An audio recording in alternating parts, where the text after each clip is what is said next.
Inilah Injil suci menurut Matius.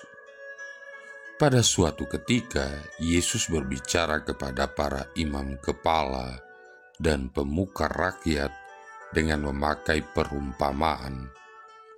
Ia bersabda, "Hal kerajaan surga itu seumpama seorang raja yang mengadakan perjamuan nikah untuk anaknya. Ia menyuruh hamba-hambanya memanggil orang-orang yang telah diundang ke perjamuan nikah itu, tetapi mereka tidak mau datang. Raja itu menyuruh pula hamba-hamba lain dengan pesan, 'Katakanlah kepada para undangan, hidanganku sudah kusediakan. Lembu-lembu jantan dan ternak piaraanku telah disembelih, semuanya telah tersedia.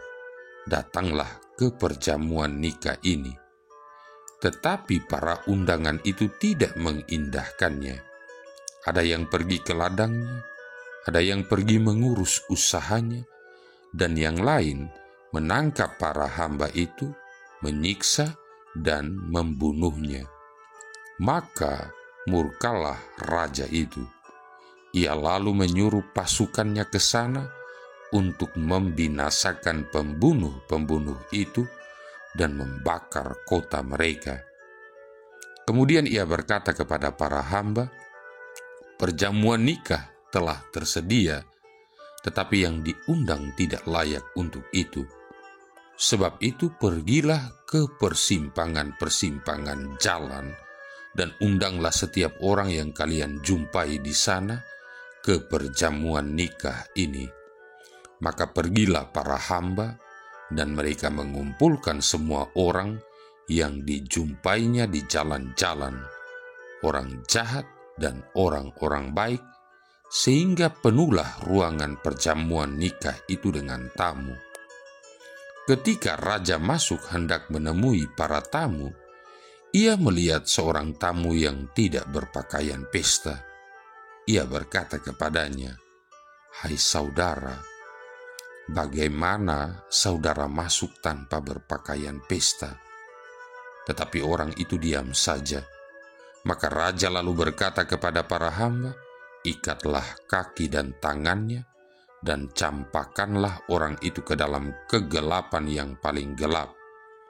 Di sana akan ada ratap dan kertak gigi, sebab banyak yang dipanggil, tetapi sedikit yang dipilih.' Demikianlah sabda Tuhan. Saudara-saudari yang terkasih, kerajaan surga bukan hanya urusan masa depan setelah hidup kita di dunia ini berakhir, tetapi juga menyangkut hidup kita saat ini. Sebab kerajaan surga sudah hadir di tengah-tengah kita. Oleh karena itu, hari ini mari kita coba berbicara dan merenungkan tentang kerajaan surga yang hadir di dunia ini, yakni dalam perjamuan Tuhan Ekaristi. Santo Yohanes Paulus II dalam ensiklik Ecclesia de Eucharistia nomor 19 mengatakan, "Sungguh Ekaristi adalah secercah penampakan surga di atas bumi. Ekaristi adalah seberkas sinar mulia dari Yerusalem surgawi yang menembus awan sejarah dan menerangi pensiarahan kita. Bila kita merayakan Ekaristi dan menyambut tubuh Tuhan, kita mencicipi perjamuan surgawi sebagaimana dinyatakan oleh Yesus sendiri. Barang siapa makan dagingku dan minum darahku, ia mempunyai hidup yang kekal, dan aku akan membangkitkan dia pada akhir zaman. Oleh karena itu, marilah kita sungguh-sungguh menghargai martabat luhur Ekaristi ini. Jangan sekali-kali kita menolak undangan Tuhan untuk hadir dan berpartisipasi dalam Ekaristinya, seperti orang yang berdalih untuk tidak datang dalam perjamuan Sang Raja seperti yang diceritakan di dalam Injil hari ini. Saudara-saudari yang terkasih, kita tahu bahwa misa mingguan dan hari raya itu hukumnya wajib.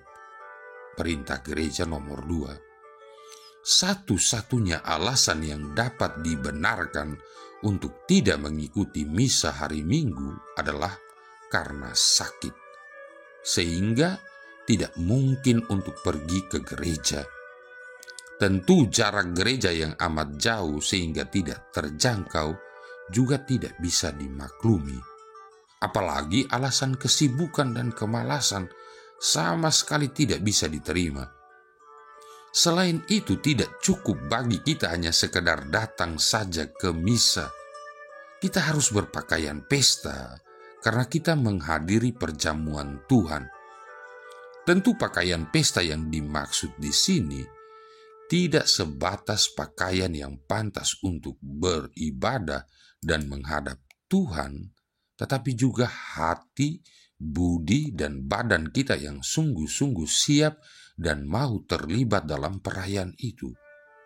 Sangat diharapkan agar dalam setiap misa kita terlibat secara penuh, sadar, dan aktif.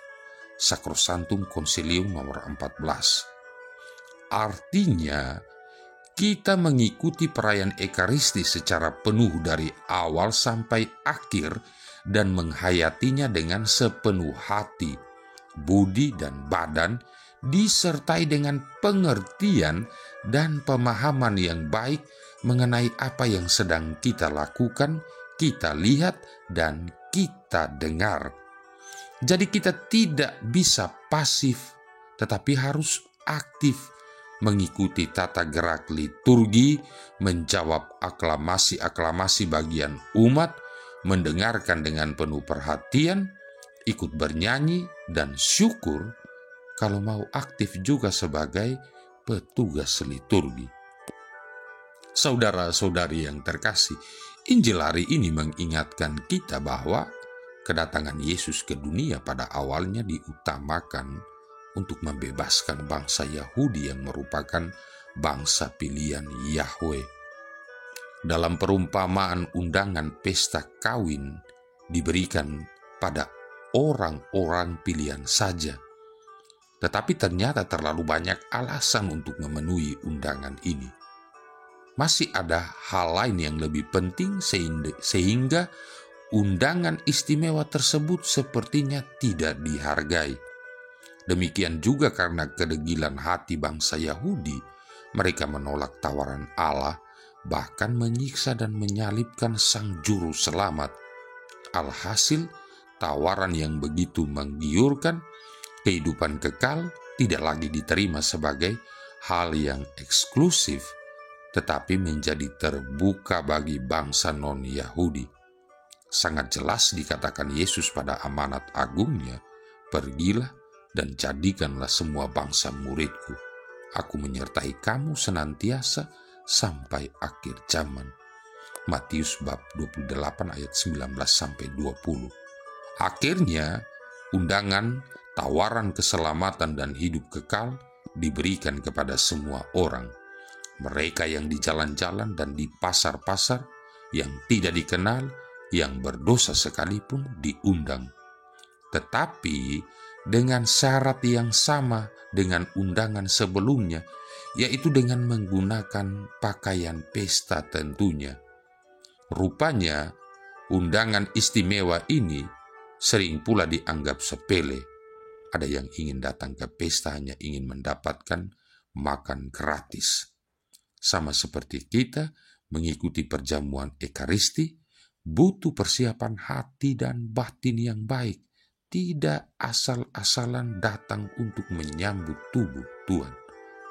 Saudara-saudari yang terkasih, dalam pensiaran hidup kita perlu menetapkan tujuan akhir hidup ini. Apakah ingin hadir pada perjamuan kawin anak domba atau tidak? Tidak ada yang gratis di dunia ini. Mau makan gratis, ternyata harus membayar. Kalau memang berniat akan hadir memenuhi undangan gratis dari kerajaan surga, maka perlu persiapan selayaknya kita datang ke pesta. Mandilah sehingga badan kita bersih dan wangi. Pakailah pakaian yang pantas. Kita tidak tahu berapa lama waktu tersisa untuk persiapan diri menuju perjamuan abadi ini. Bisa 10 tahun, 5 tahun, bahkan mungkin 1-2 bulan. Yang jelas kalau tidak dimulai dari sekarang, kita akan kehilangan kesempatan berikutnya dan sudah pasti kita akan didapati kotor serta tidak layak pada saat hari itu datang secara tiba-tiba. Marilah berdoa. Allah Bapa sumber belas kasih, ampunilah kiranya kami bila kami sampai menempuh jalan yang sesat. Dan semoga kami menengadah kepada Dia, ialah Yesus Putramu yang terkasih, belas kasih-Mu yang nyata bagi setiap orang di sepanjang zaman. Sebab Dialah Putramu Tuhan dan pengantara kami, yang bersama dengan Dikau dalam persatuan Roh Kudus hidup dan berkuasa, satu Allah sepanjang segala masa. Tuhan memberkati kita sekalian, Bapa, Putra, dan Roh Kudus.